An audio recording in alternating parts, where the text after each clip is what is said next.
Vamos a arrodillarnos de nuevo, hermano, para continuar con el estudio. Amado Padre Santo que mora en los cielos, una vez más agradecido con usted por darnos esta oportunidad de estudiar de nuevo tu santa palabra. Ayúdanos para que la entendamos, para que podamos comprenderla, porque es parte de la enseñanza bíblica. La profecía juega un papel muy importante. Tú nos recuerdas por medio de tu palabra que sin profecía el pueblo se desenfrena. Ayúdanos pues en este día, en esta hora, para que podamos entenderla pidiendo la dirección tuya a través de tu Espíritu. Gracias por darnos ese privilegio de ser participante de esa gracia, de ser participante de esa naturaleza divina que tú quieres engendrar en cada uno de nosotros. Ayúdanos pues a esta hora que vamos a abrir el santo libro sagrado en Cristo Jesús. Amén. Muy bien, vamos a continuar con el tema, ¿verdad? 5, que se llama, que habíamos dicho, el cuerno pequeño de Daniel 7. Vamos a continuar con la parte segunda, a donde lo habíamos dejado. Estábamos estudiando las características que identifican a este cuerno, ¿verdad? Y estudiamos en la primera parte 3 características importantes, relevantes para identificar a este cuerno.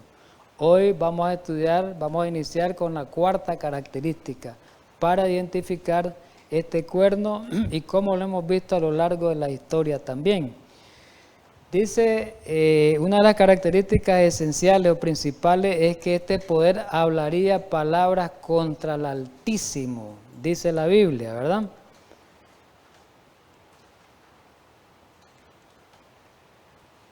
Este poder hablaría palabras contra el Altísimo, dice la Biblia. Me disculpan un poquito, Muy bien. Hay 3 pasajes, vamos a detallarlos aquí. 3 pasajes en ese mismo capítulo que hablan acerca de que este poder iba a hablar palabras contra el Altísimo. Y son el pasaje, el versículo 8 del capítulo 7, el versículo 20 y el versículo 25. Dice el 8, mientras yo contemplaba los cuernos, he aquí que otro cuerno pequeño, que ya lo mencionábamos en el estudio anterior, en la primera parte, entre ellos y delante de él fueron arrancados 3 cuernos de los primeros. Y he aquí que este cuerno tenía como ojos de hombre y una boca que hablaba grandes cosas. Importante, está subrayado. El versículo 20 habla lo mismo que acerca de los 10 cuernos que tenía. No lo voy a leer literalmente. Ahí dice que ese cuerno tenía ojos y hablaba grandes cosas, ¿verdad? El 20, vuelve a repetir. Y el versículo 25 dice que iba a hablar palabras contra el Altísimo.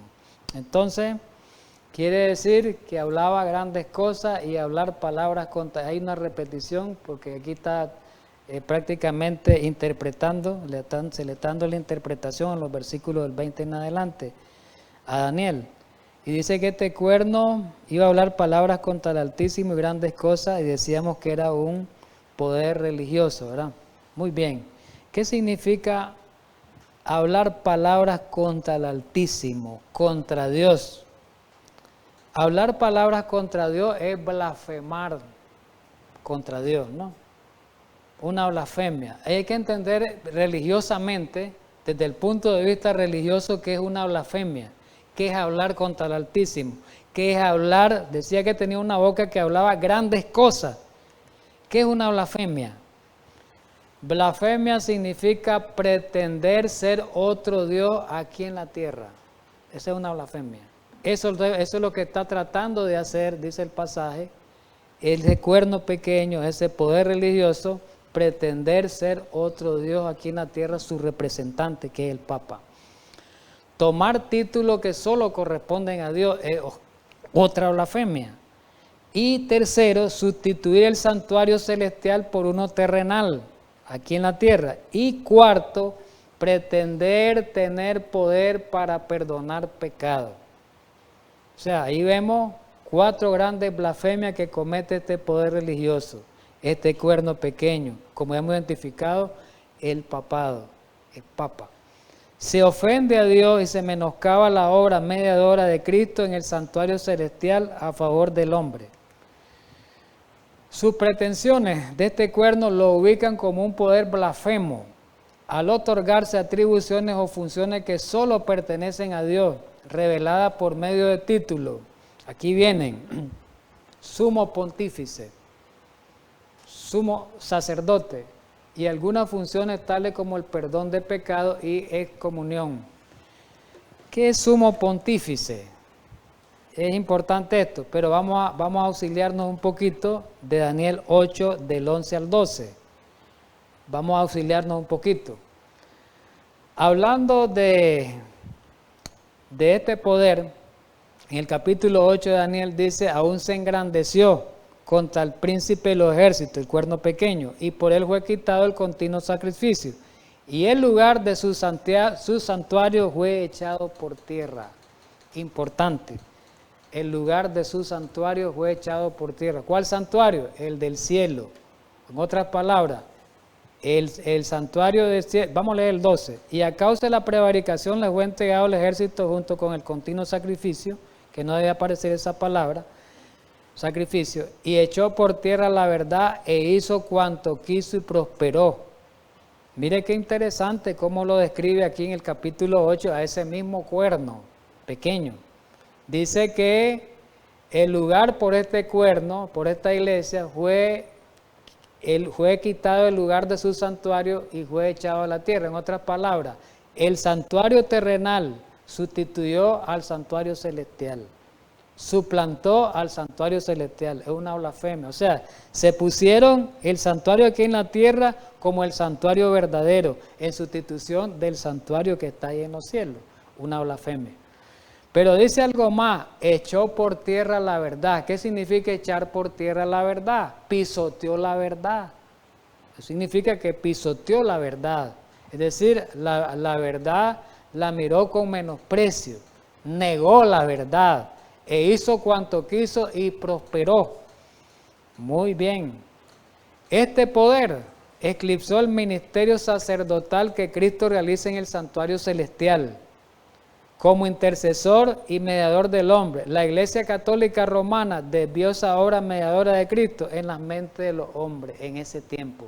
Y hasta el momento pues que se sigue pensando en eso. O sea, ahorita, bueno, vamos a describirlo a lo largo del estudio, no me quiero adelantar. ¿Verdad? Porque voy a explicarlo después. En el comentario bíblico adventista, ahí aparece la página, tomo 7, este poder pretende establecer su templo en la tierra, desviando así la atención del pueblo del verdadero santuario en el cielo. ¿Cómo la desvían? Donde Jesús ministra como sumo sacerdote. ¿Por medio de qué? La misa. Por la misa se desvía el ministerio de Cristo ahí en los cielos. La misa. La misa vino a sustituir el santuario celestial por el santuario terrenal, la misa. Y dice que ahí se puso en su lugar, en vez, el ministerio celestial de Cristo Jesús no se tiene en cuenta. ¿Por qué? Porque el Papa ahora, el Papa es el intercesor. El Papa puede perdonar pecados. ¿Para qué necesitamos a Cristo? Si ya aquí en la tierra se perdonan pecados. ¿Estamos de acuerdo? De esa manera hizo la sustitución, de esa manera es blasfemo, ocupando el lugar de Dios. Los atributos de Dios se los adjudica ahora el Papa, a través de esa institución religiosa. ¿Y qué significa sumo del término pontífice? Es importante entender eso. ¿Sabe qué significa pontífice? Constructor de puente en su lenguaje original. Máximo. El máximo. Esto podría significar constructor de puente entre dioses y los hombres. ¿Qué significa esto? ¿Quién es el único intercesor o mediador? Lo vamos a ver en la Escritura, pues. Aquí lo tenemos en la Escritura. ¿Quién es el único mediador entre Dios y los hombres? Ahí lo dice 1 Timoteo 2:5, porque hay un solo Dios, un solo mediador entre Dios y los hombres. Pero regresemos atrás. ¿Sabe qué el pontífice, qué eso significa el pontífice? Es un puente entre Dios y los hombres. Entonces ahora el Papa es un puente entre Dios y los hombres. ¿Quién es un puente entre Dios y los hombres hecho hombre? Jesucristo, dice la Biblia, no lo acabamos de leer. Entonces el Papa, ¿qué es lo que está haciendo? Tomando atributos divinos. Es un blasfemo, un poder blasfemo. ¿Estamos de acuerdo? ¿Y qué más dice Hebreo? En el libro de Hebreo habla del sumo sacerdocio de Cristo. Hoy no deben de existir sacerdotes terrenales. Porque si existe un sacerdote terrenal en X religión, en este caso la Iglesia Católica habla de sacerdote, prácticamente anulan, eclipsan el ministerio sacerdotal de Cristo y lo echan por tierra. La Iglesia Católica es el que tiene sacerdote, entonces la Iglesia Católica está quitando lo que está escrito en el libro de Hebreo, que Cristo es nuestro sumo sacerdote. La Iglesia Católica está menospreciando el ministerio sacerdotal de Cristo en el santuario celestial hasta hoy. Y vamos a leer algunos pasajes. Miremos lo que dice Hebreos 8, 1 y 2. Aquí no está hablando de terrenal, aquí está hablando del santuario celestial, no del santuario terrenal. Hebreo habla del santuario celestial, del santuario en los cielos, no del terrenal aquí. Ahora bien, el punto principal de lo que venimos diciendo es que tenemos tal sumo sacerdote. ¿Quién es? El cual se sentó a la diestra del trono de la majestad en los cielos. Pregunto, ¿el Papa se sentó ya a la diestra de la majestad del Padre allá en los cielos? Entonces, ¿a quién se puede estar refiriendo este versículo, este pasaje? Aquí lo dice. El ministro del verdadero tabernáculo, aquel tabernáculo que levantó el Señor. El Vaticano lo levantó el Señor. Todos los templos católicos los levantó el Señor. Levantó el Señor el tabernáculo ahí en los cielos, en el lugar santísimo. Ese es el tabernáculo, ahí donde tenemos al sumo sacerdote, que es el que está haciendo la obra intercesora, la obra de expiación en estos momentos, la obra de juicio en estos momentos. Hebreos 4:14 que es, por tanto, teniendo un gran sumo sacerdote, no es un sacerdote, un gran que traspasó los cielos. ¿Quién es? Ahí lo menciona con nombre. ¿Quién es el sumo sacerdote? Juan Pablo II. ¿Quién es el sumo sacerdote? El Papa Francisco. ¿Quién es el sumo sacerdote? León X. ¿Quién es el sumo sacerdote? Jesús. Retengamos nuestra profesión. 2:17 de Hebreos, por lo cual debía ser en todo semejante a sus hermanos, para venir a ser misericordioso. El actual Papa no es misericordioso, más bien los papas, ¿cómo han sido los papas? Asesinos. Más bien han matado gente en vez de ser misericordiosos. ¿Es así o no es así? ¿Ah? Entonces se le pueden aplicar todos estos calificativos en el libro de Hebreo a algún hombre. No se le pueden aplicar. Entonces todo eso es blasfemia. Un poder blasfemio, son las palabras arrogantes que dice Daniel. No son palabras grandes esas, arrogante. ¿Ah? Hablaron con arrogancia. ¿Cómo es que dijo el profeta Daniel? Vamos a regresarnos. Ahí lo decía el profeta Daniel. Hablaba grandes cosas y dice que hablaría palabras contra quién. No es hablar contra el Altísimo esas palabras. ¿Ah? ¿Contra quién están hablando esas palabras? Contra el Altísimo. Y hay algo más, otra de sus pretensiones, perdonar pecado. ¿Quién es el que perdona? El único que puede perdonar pecado, dice la Biblia. Aquí está clara en estos pasajes. Marcos 2, del 5 al 7 dice claramente, dentro del contexto, no lo voy a leer por el tiempo, de aquel paralítico, cuando le dijo que sus pecados iban a ser perdonados. Marcos 2, del 5 al 7. Vamos a leerlo pues mejor para que lo entendamos. Viendo Jesús la fe de ellos, dijo al paralítico, hijo, tus pecados son perdonados, versículo 5. Versículo 6, pero estaban ahí sentados algunos escribas que lo andaban siguiendo, los cuales pensaban en sus corazones, ¿por qué habla este así? Los escribas sabían que nadie podía perdonar pecado. Los sumos sacerdotes de ellos no perdonaban pecado. El único que podía perdonar pecado era Dios. Entonces dice, ¿y por qué este está perdonando pecado si este hombre está blasfemando? Mire lo que está diciendo ahí. Está blasfemando. ¿Qué significaba estaba blasfemando? Que estaba tomando la atribución de Dios. ¿Quién puede perdonar pecado? sino solo Dios. Estaba en lo cierto el escriba. Estaba en lo cierto que un hombre no puede perdonar pecados, pero Cristo como hombre, porque era Dios, sí podía perdonar pecados. Pero un hombre común no, porque es una criatura, somos una criatura. Y Mateo 9:6, pues para que sepáis que el Hijo del Hombre, ¿quién es el Hijo del Hombre? Jesús, hecho hombre, no, tiene potestad en la tierra para perdonar pecados, que nadie lo puede tener. Entonces el Papa está tomando esas atribuciones y por eso es un poder blasfemo, arrogante, ¿verdad? También, ¿por qué se le llama Papa? Si la Biblia dice que a nadie le llaméis Padre, y no llaméis Padre vuestro a nadie en la tierra. Le tenemos que llamar Papa en la tierra, si la Biblia me está, porque uno es vuestro Padre. ¿Quién es? Que está en los cielos, ¿verdad? Mire que si Jesús, siendo Hijo de Dios, no permitió que le llamaran Padre a Él, sino solo a Dios, porque un simple hombre tenía que permitir llamársele Padre. ¿Qué dicen ustedes de eso? Recordemos que a los prelados católicos, al Papa se le arrodillan. Y ustedes han visto que los grandes gobernantes, los grandes representantes de los países, grandes personalidades, se le arrodillan al Papa. Hasta los presidentes de Estados Unidos le han arrodillado al Papa. ¿Y qué dice la Biblia? Que ese acto se puede hacer, nosotros podemos arrodillarnos ante un hombre. La Biblia no lo dice eso, aquí lo dice en el escrito. Cuando Pedro entraba, salió Cornelio a recibirlo y postrándose a sus pies, adoró. Versículo 26, Hechos 10, 25, 26. Pedro lo levantó y ¿qué decía? Levántate, que yo también soy hombre.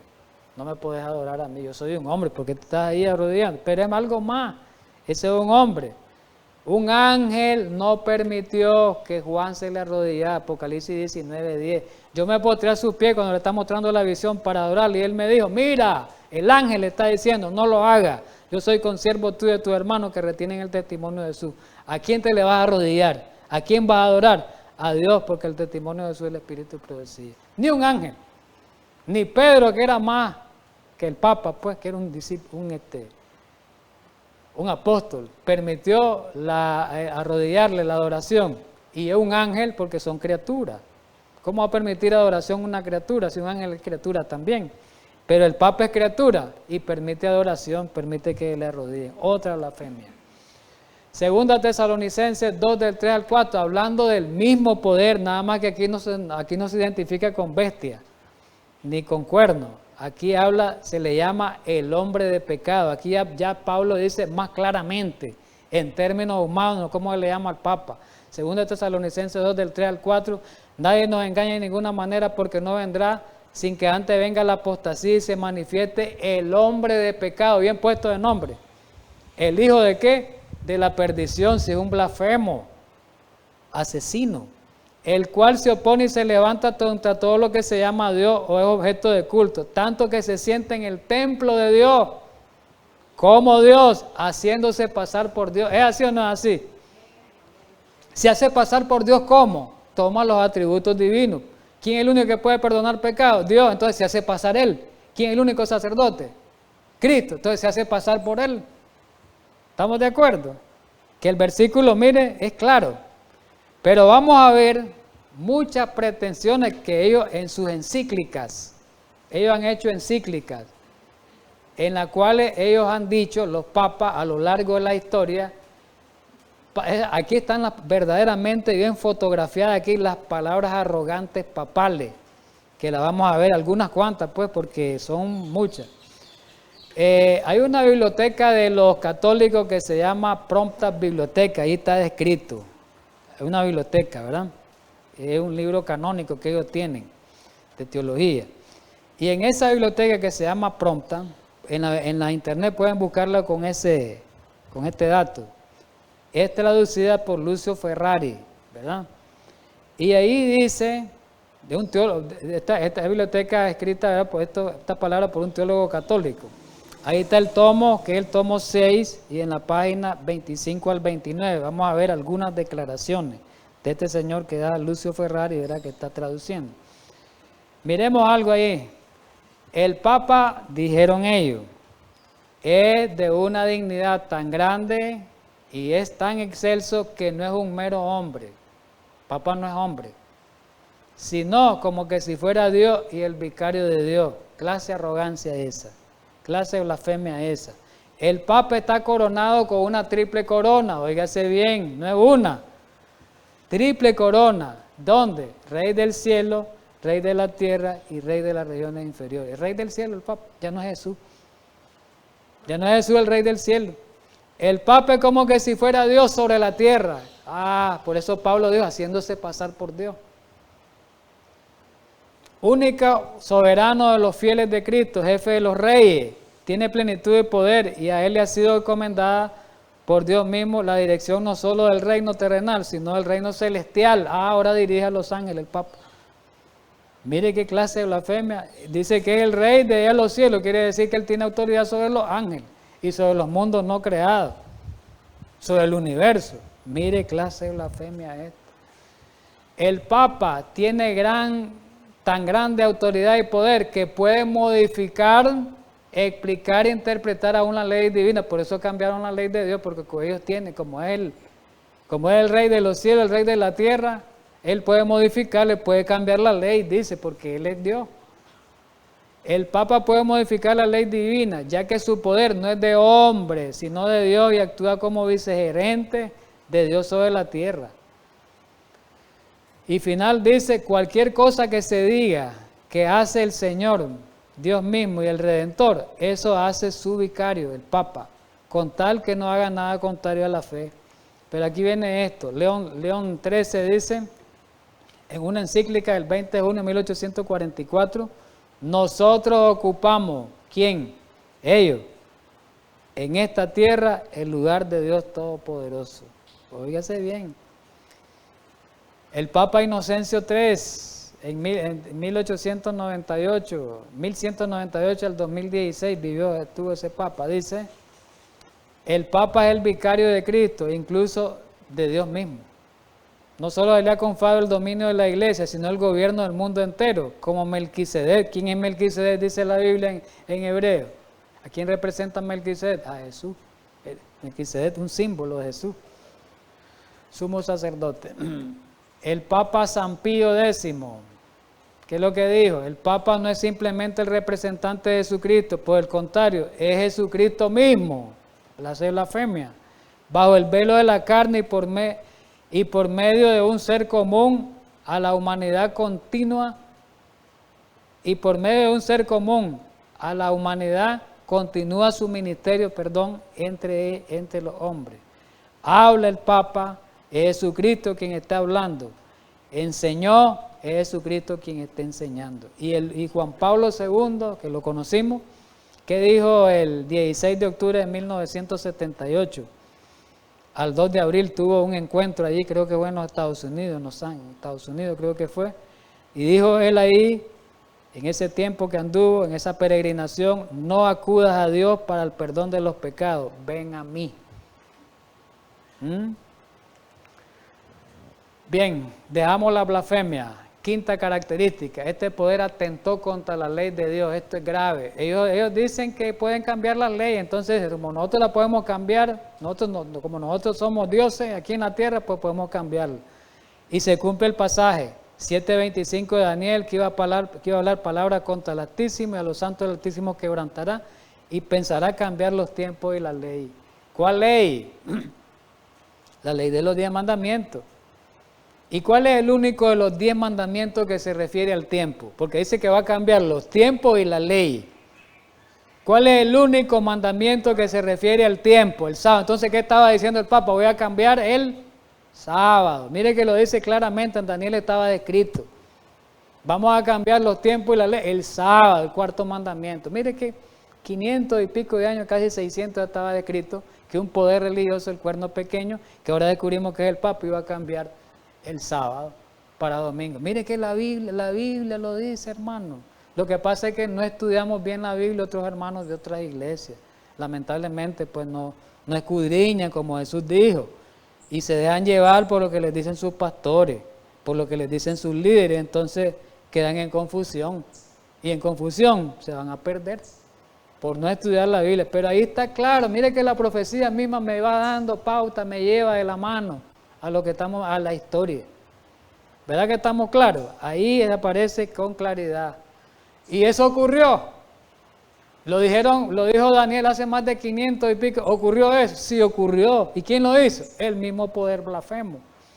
¿A dónde está descrito eso? Aquí están los mandamientos de ellos, de la Iglesia Católica, los 10 mandamientos según el Catecismo Católico y los 10 mandamientos según la Biblia. Comparemos. Ahí están los mandamientos, cómo los cambiaron. Iba a cambiar los tiempos y la ley. Dijo, aquí están cambiados los mandamientos, miremos las dos tablas. ¿Ah? ¿A dónde aparece sábado? Miren aquí en la lista de los mandamientos de la Iglesia Católica, ¿a dónde aparece sábado ahí? Por eso le digo, ¿dónde aparece la palabra sábado? No aparece. Santificar la fiesta. ¿Cuál fiesta? El domingo. Quitaron otro mandamiento ahí. ¿Cuál es el otro que quitaron?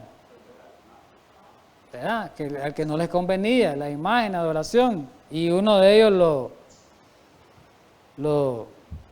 ¿cómo le quiero decir? Lo diversificaron. Muy bien, vamos a seguir adelantando. La Iglesia Católica admite que es responsable de la introducción del descanso dominical. ¿Qué dicen ellos? Sí, como dice que tienen poder para... Ellos tienen la facultad, el poder, la autoridad para cambiar los tiempos y la ley. Entonces dice, podemos hacer el cambio. Y ellos tienen en su escrito, ellos justifican el cambio de sábado para domingo. Ellos lo justifican. Vamos a ver cómo lo justifican. Miremos este catecismo para los sacerdotes. Y este catecismo trajo su origen en el famoso Concilio de Trento. Recordemos que en ese Concilio de Trento fue donde se le dio cabida a la tradición en vez de la Biblia. La tradición católica suplantó a la Biblia ahí en el Concilio de Trento. Desde ahí vienen más, las herejías se hicieron más leyes, las herejías se aumentaron ahí, se hizo como quien dice, las herejías se consolidaron más. La iglesia de Dios, ¿cuál? Dicen ellos, la Iglesia Católica en su sabiduría ha ordenado que la celebración del día sábado fuese transferida al día del Señor. ¿Quién le dio autoridad a ellos? En su sabiduría, dice. Cambiamos el día, dice, fácilmente.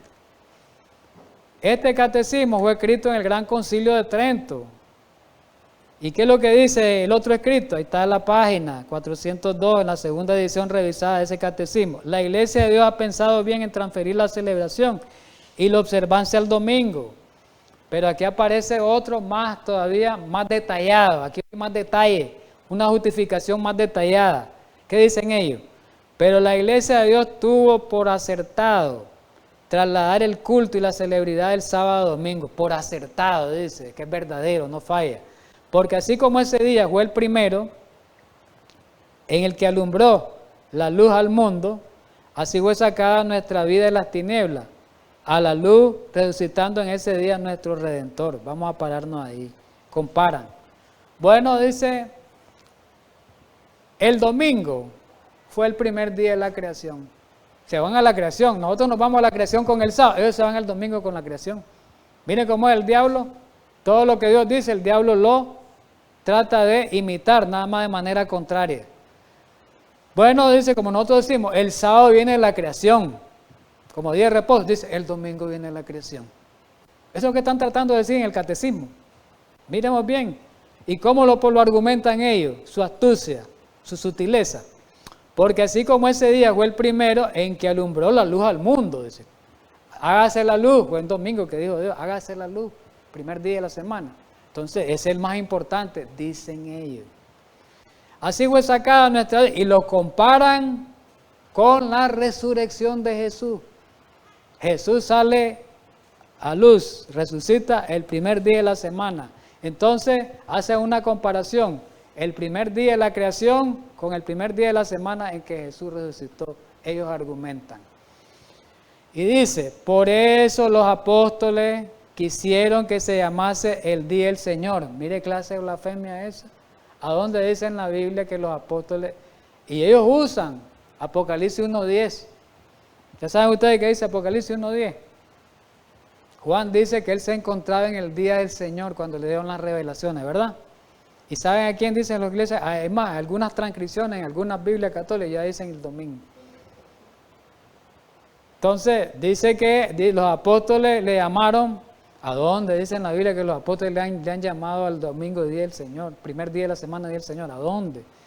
Y además de esto, echamos a ver en las Sagradas Letras, en la Sagrada Escritura, ser solemne este día. ¿Por qué solemne el domingo? Por haber empezado en la obra de la creación del mundo, ya lo dijimos, y por haber sido enviado sobre los apóstoles del Espíritu Santo. El domingo fue enviado el apóstol del Espíritu Santo, el domingo es sagrado. Mire, clase astucia la del demonio, ¿ah?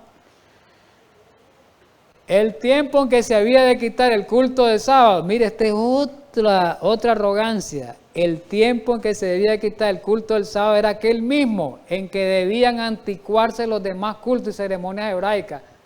Hay que anular las ceremonias hebraicas, hay que anular, eso era en el tiempo antiguo de Israel, dice. Eso ya pasó. Es a saber, a la muerte de Cristo. Con la muerte de Cristo se anulan todas las ceremonias hebraicas e inclusive el sábado. Se anula el sábado. Eso está diciendo el escrito. Porque siendo aquellas ceremonias como imágenes, y toman, me imagino que han de tomar Colosenses, porque siendo aquellas ceremonias como imágenes sombreadas de la luz y la verdad, era necesario que se ahuyentasen con la venida de la luz y la verdad que es Cristo Jesús. Y otro, mire que aquí hay mucho en la historia, mire cuánta herejía, cuánta blasfemia, cuánta arrogancia.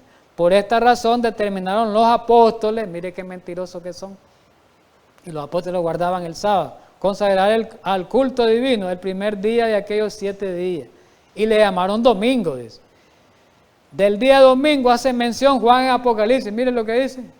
Apocalipsis 1:10 dice que hace mención, mire qué clase mentiroso estos curas en ese catecismo. Y el apóstol manda que se hagan colecta el primer día de la semana, que se recojan las ofrendas el primer día de la semana, ya no en sábado. Y que es domingo, según lo explica San Juan Crisóstomo. ¿Quién era ese San Juan Crisóstomo? Un padre de la iglesia, de la iglesia, mentiroso, para que entendamos que ya entonces era tenido en la iglesia el día domingo por santo. Clase mentira. Entonces, ¿qué dice este escrito?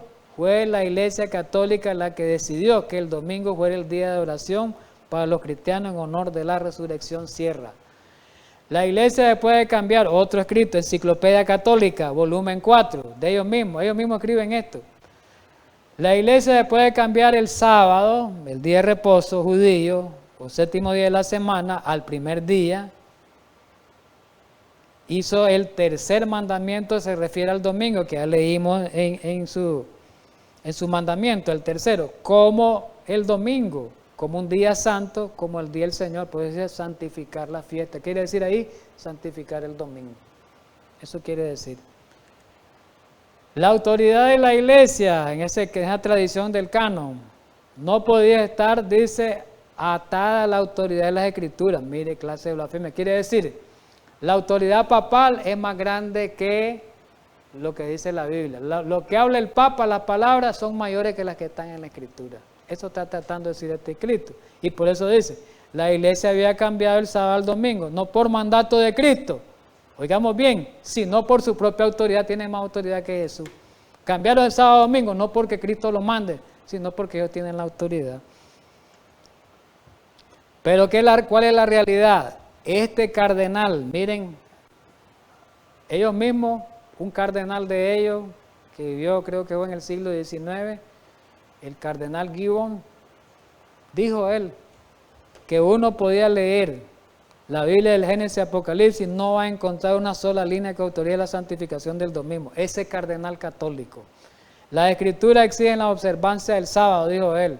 No hay, dice un argumento bíblico que el domingo sea el día del Señor, dijo este cardenal de ellos mismos.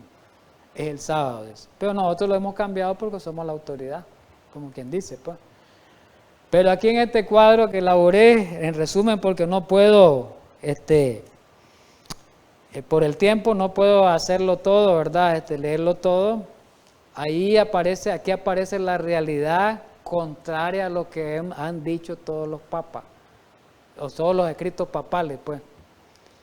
Y dice claramente que Jesús guardó el sábado. ¿Por qué? Recordemos algo. Dice Lucas 4:16, aquí en el primer escrito.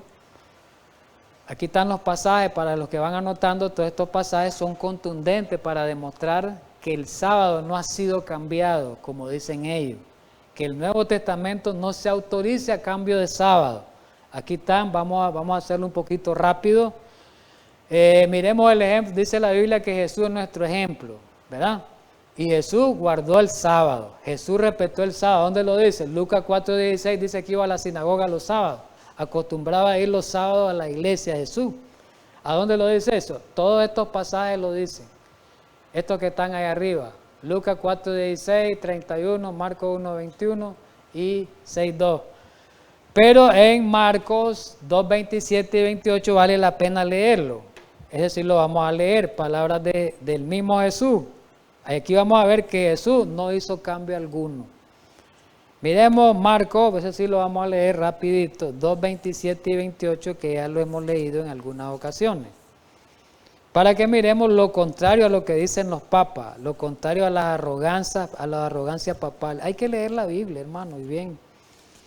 Marcos 2:27, miremos lo que dice la Escritura. Vamos a leer solo esos pasajes, ¿verdad? Porque ahí está hablando de una controversia que tuvieron los discípulos con los fariseos con respecto al sábado, que supuestamente estaban violando el sábado. Vamos a leerlo, ¿verdad? 2:27. Dice lo siguiente. También les dijo, dice esta versión 60, el día de reposo, que quiere decir el sábado, fue hecho por causa del hombre y no el hombre por causa del día de reposo. Por tanto, el Hijo del Hombre, que es Jesús, es Señor aún del día de reposo. ¿Quién es el único que puede cambiar el día de reposo? Él, pero Él no lo ha cambiado. Ahí no dice, yo soy la autoridad, está diciendo Jesús en el versículo 28. Yo soy el Señor del sábado. Yo soy el Señor del sábado. Eso está diciendo Jesús, ¿verdad? Un poquito rápido en Mateo, este todavía nos presenta, Mateo 24:20 dice, ya lo conocemos ese pasaje, no lo vamos a leer. Recordemos que San Mateo capítulo 24 está hablando del tiempo final, y en el tiempo final está diciendo que vuestra huida no sea en invierno ni en sábado. ¿Qué está tratando de decir Jesús ahí? Cuando dice que vuestra huida en medio de la crisis, vuestra huida no sea en invierno ni en sábado. ¿Saben qué es lo que está tratando de decir? ¿O qué es lo que trataba de decir Jesús ahí? Que el sábado iba a estar vigente en el tiempo de la crisis final antes que viniera Jesús. Si entendemos bien las profecías bíblicas, ese versículo es contundente. Ahí Jesús está hablando poco antes de las señales de la segunda venida de Jesús. Quiere decir que un poco antes de que viniera Jesús, el sábado iba a estar vigente. Porque ¿para qué está mencionando el sábado? Y está mencionando la tribulación, y está mencionando la dominación desoladora. ¿Qué está diciendo? Ese versículo es contundente, no lo queremos entender porque no sabemos estudiar la Biblia.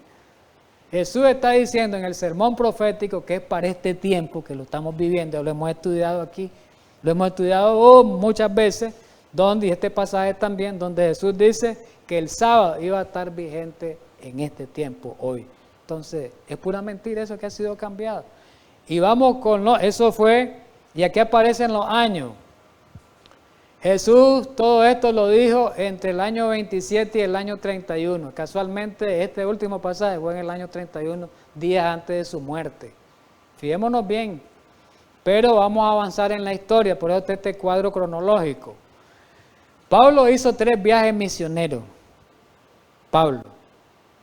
Y en muchos de los viajes misioneros, cuando él llegaba, solo vamos a leer algunos pasajes, en algún lugar, y iba a una sinagoga, Pablo iba a adorar en sábado, Pablo. ¿Y cuánto tiempo hay entre Jesús y este es el primer viaje misionero en Antioquía, Hechos 13:14 y el versículo 42 al 44. Más o menos el primer viaje misionero se dio entre el año 45 y 47 según la cronología bíblica. Ahora la pregunta es, ¿cuántos años hay? Porque dicen el papado y dicen los hermanos evangélicos hoy, o protestantes, siguiendo el vino papal, siguiendo la doctrina papal, que ellos la siguen, de un referente al domingo, Dicen ellos que Jesús cambió el sábado por el domingo por la resurrección. ¿Verdad que eso dice? En la Biblia no aparece tal cambio. ¿Por qué? Porque la Biblia es clara. Dice que, vamos a leer el primer pasaje, pues, porque también estamos hablando al aire y algunos hermanos que están viendo, pues, nuevo, tal vez nunca han leído ese pasaje. Hechos capítulo 13. Vamos a leerlo, pues, un poquito rápido. Hechos capítulo 13, vamos a leer solamente los pasajes con la Biblia. Vamos con la Biblia. Hechos 13, vamos a leer el 13 y 14. Primer viaje misionero de Pablo entre los años 45 y 47. Habiendo zarpado de Pafos, Pablo y sus compañeros arribaron a Perge de Panfilia, pero Juan, apartándose de ellos, volvió a Jerusalén. Ellos, pasando de Perge, llegaron a Antioquía de Pisidia, ese lugar, y entraron en la sinagoga un día de reposo, un sábado, y se sentaron. Y después, ¿qué dice en el versículo 15?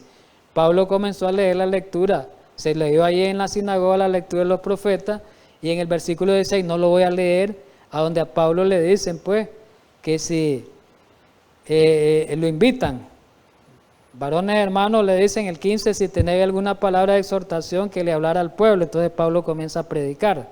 Pero en el versículo 42 habla, cuando salieron de la sinagoga ese día de los judíos, los gentiles le rogaron a Pablo. ¿Qué le dijeron? Pablo, venite el siguiente sábado, hombre, para que nos hable esas cosas. Lo leo así, no literal. Y el versículo 44 dice, el siguiente sábado, día de reposo, se juntó, ¿cuánto? Toda la ciudad para oír la palabra de Dios. Entonces, esos curas son mentirosos.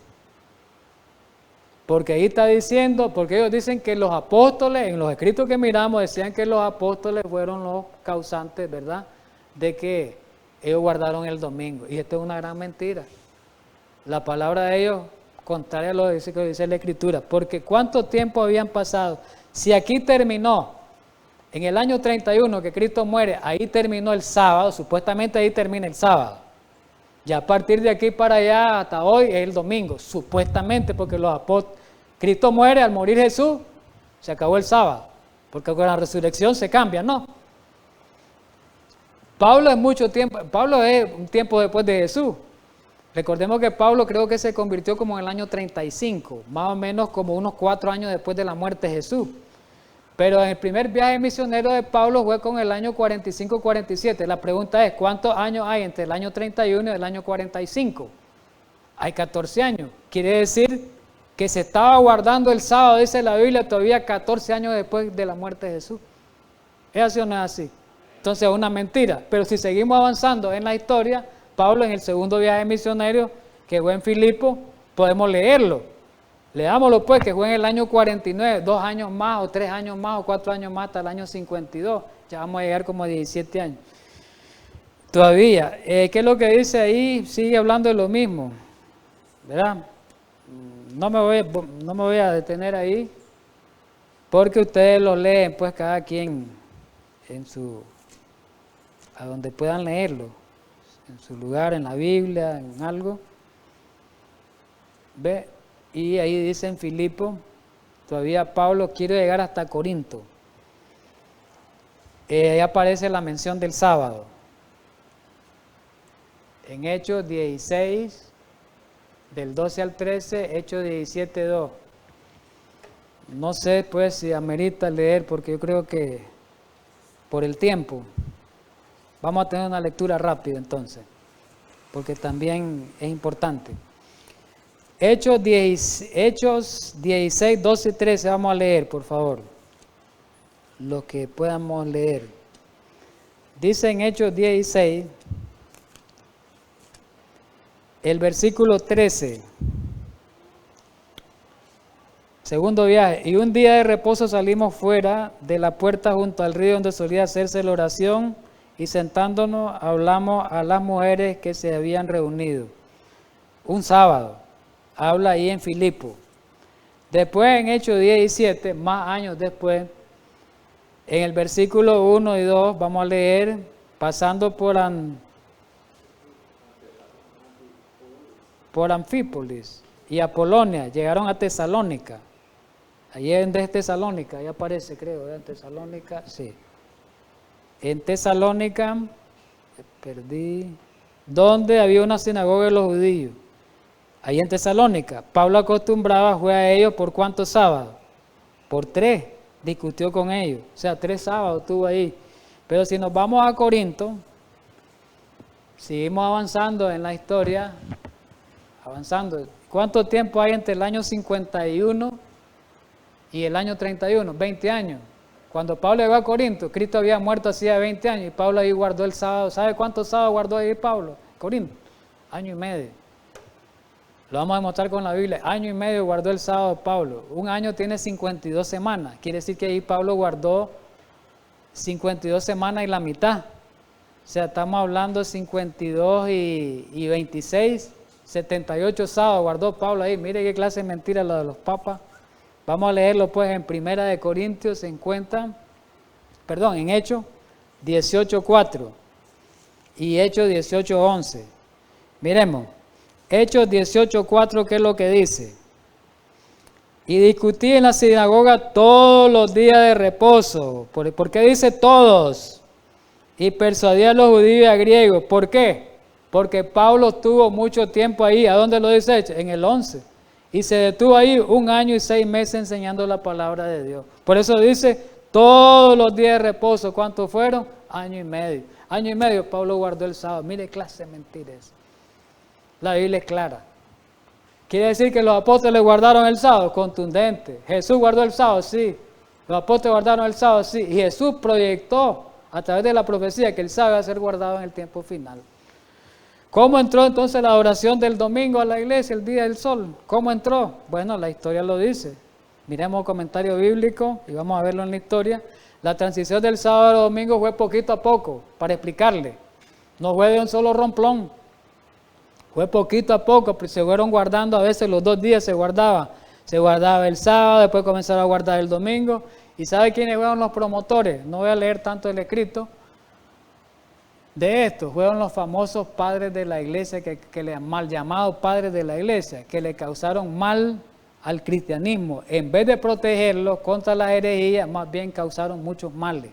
Porque ellos fueron, a partir de ahí vienen las raíces, que la iglesia católica la hizo germinar, la semilla pues, en el cual ellos fueron tomando todos estos padres de la iglesia mal llamados, de que el domingo era el día de adoración. Vamos a ver algunos escritos. La transición del sábado al domingo es un proceso gradual que comenzó antes del año 150. ¿Quién fue el último apóstol? Juan, que murió. ¿Quién fue el último apóstol que murió? Esa es la pregunta. Juan, murió como por el año 100. Ya después no habían apóstoles. Después del año 100 para nuestra era comenzaron los famosos padres de la iglesia supuestamente a defender el cristianismo, que fue una falacia. Más bien al cristianismo lo confundieron y llevaron a muchos a la perdición.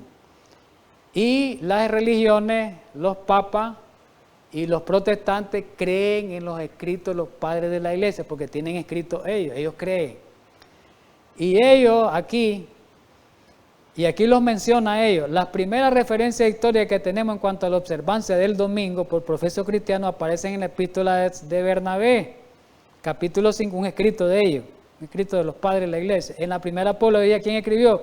Justino Martín, que fue uno de los primeros padres de la iglesia, y ahí escribió, ¿y qué decía? Ambas condenan la observancia del sábado e instan a observar el domingo.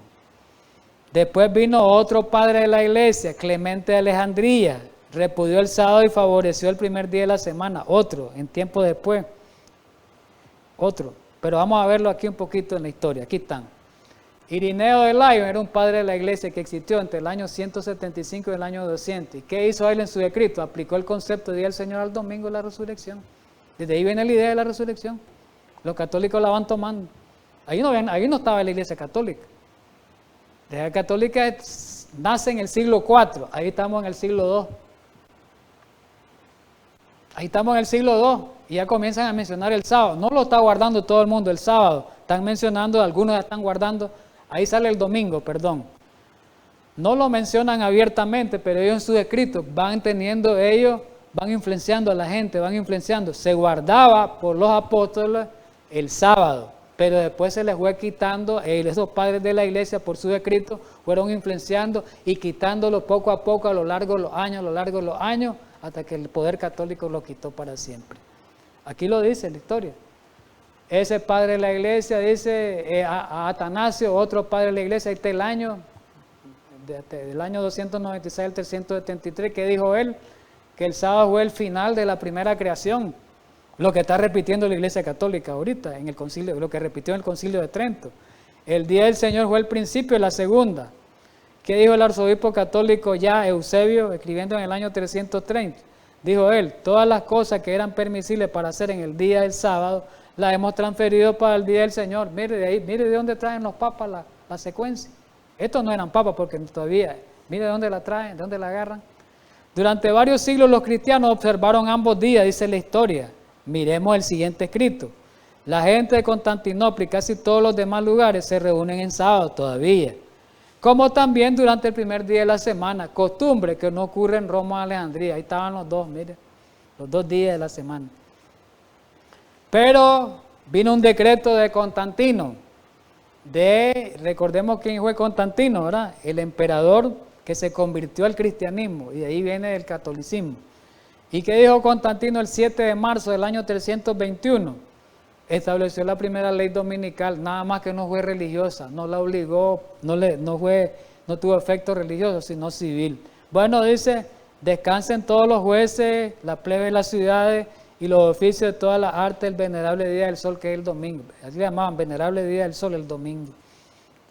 ¿Ve? Pero trabajen libremente en la faena agrícola todavía ese día, dice. ¿Ve?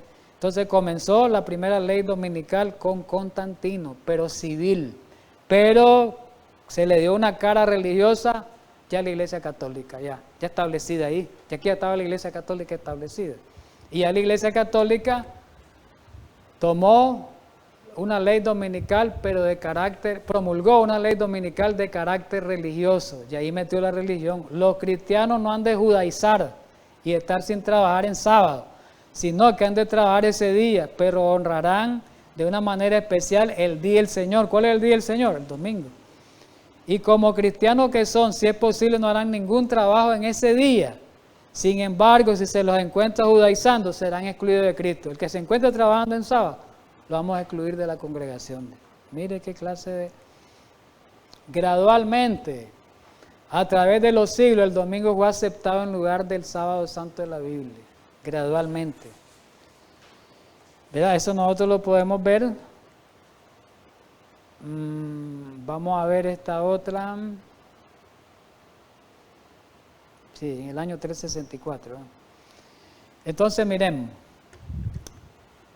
En Mateo, el capítulo 15, el versículo 8 y 9, y en Marcos, ¿verdad? Porque recordemos que estos son evangelios sinópticos, repite las mismas palabras, Jesús, versículo 6 y versículo 7.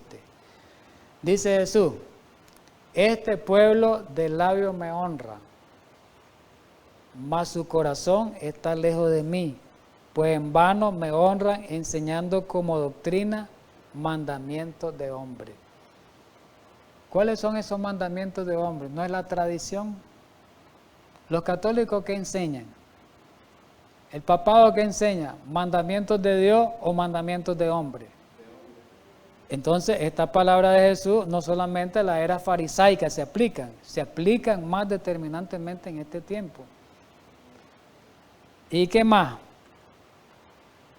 Le decía en Marcos 7:9, repitiendo, bien invalidáis el mandamiento de Dios para guardar vuestra tradición. ¿Cuál tradición? La tradición actual del catolicismo se guarda.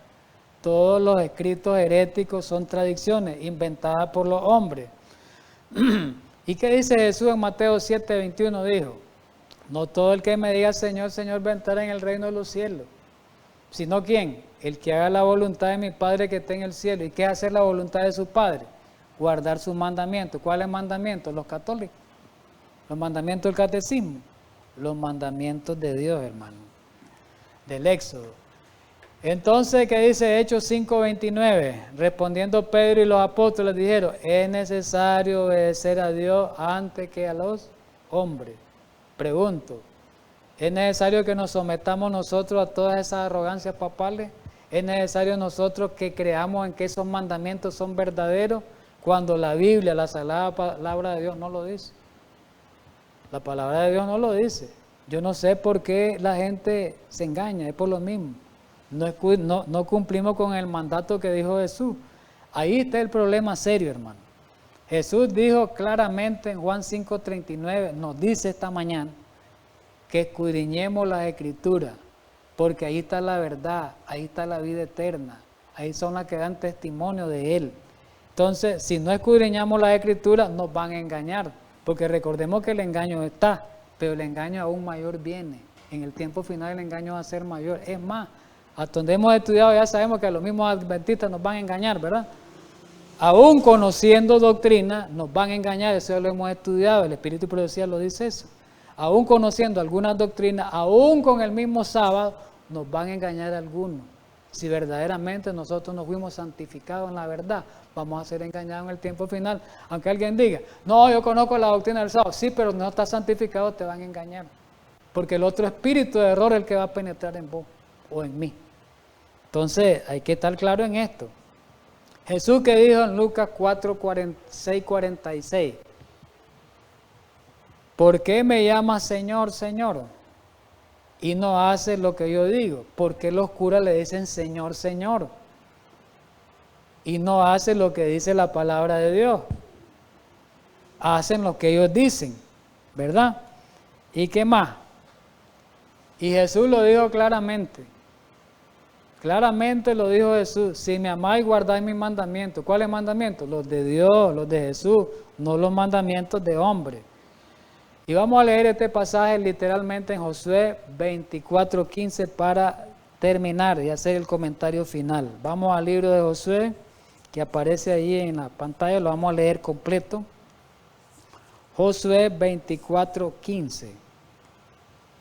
Vamos a leerlo completo.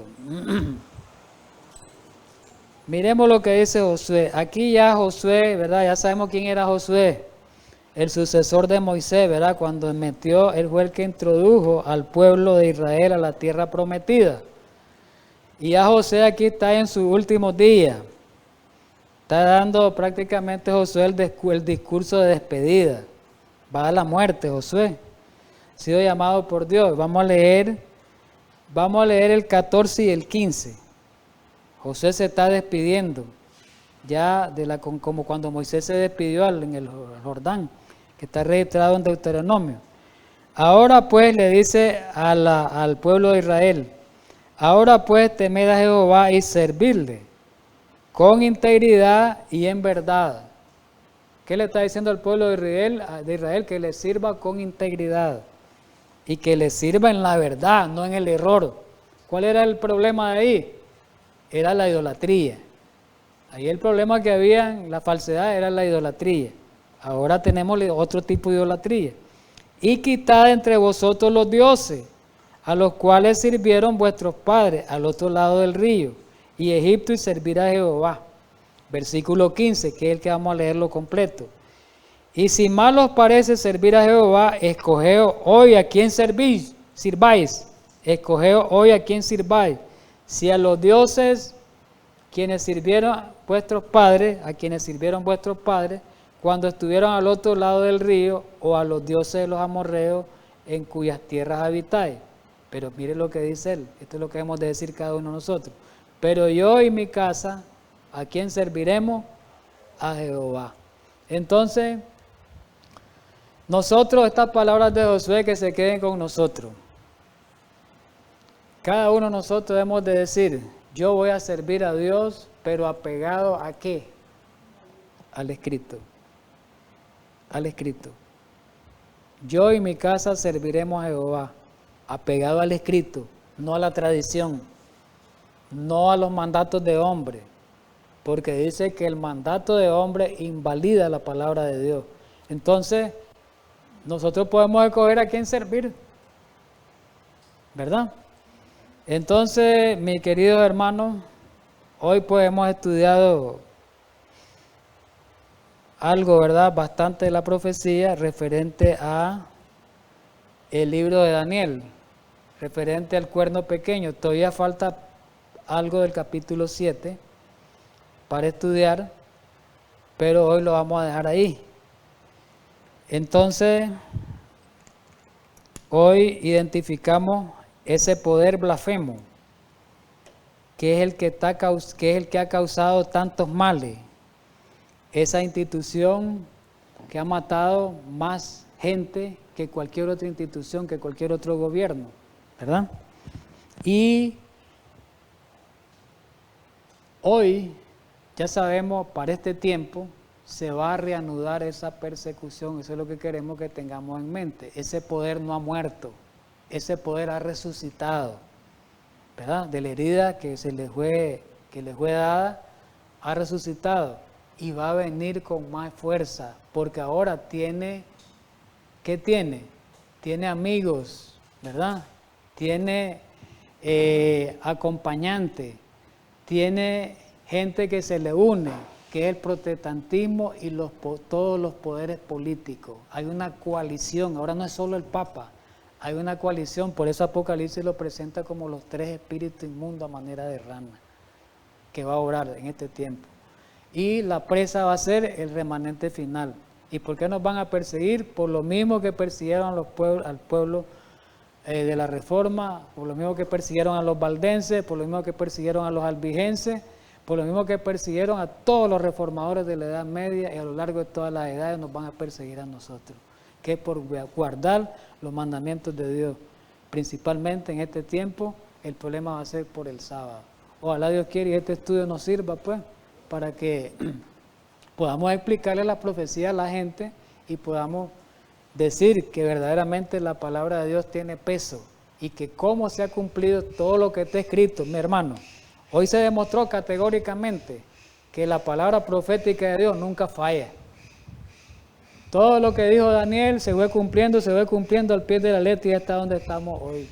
Todas las blasfemias, arrogancia, mire, 500 y pico años antes de venir Jesús, todas se han ido cumpliendo a lo largo de esta historia. ¿Cómo se cambió los tiempos y la ley, ese poder blasfemo? ¿Cómo cambió el sábado? Mire, la historia lo que hace nada más es comprobar lo que dijo el Señor a través de su palabra. Su palabra es segura, no falla. Por eso dice en Hebreo 4:12, ¿qué es lo que dice Hebreo 4:12? ¿Quién recuerda ese pasaje? Porque la palabra de Dios, ¿cómo es? Viva y eficaz. ¿Qué quiere decir eficaz? Que no falle. Así que, mi querido hermano, sintámonos bien pues por haber estudiado la palabra de Dios, para que nosotros podamos compartirla en el futuro con alguien. Vamos a orar pues para terminar. Gracias, Padre Divino, por habernos ayudado a comprender bastante la profecía, y ahora que es historia, parte de esa profecía, aunque todavía hay una parte profética que no se ha cumplido, pero sabemos que se ha cumplido a cabalidad todo, ¿verdad? Y gracias por tener esa palabra segura profética. Ayúdanos para que la creamos cada día más, que así como dice que tu Hijo amado Cristo Jesús va a venir por primera vez, también va a venir por segunda vez. Así como dice que hubieron persecuciones en el pasado, van a volver a haber persecuciones en el futuro. Y también tu palabra dice que viene una crisis final, y ayúdanos a prepararnos para esa crisis final, de que va a venir, va a venir porque tu palabra es segura. En Cristo Jesús. Amén.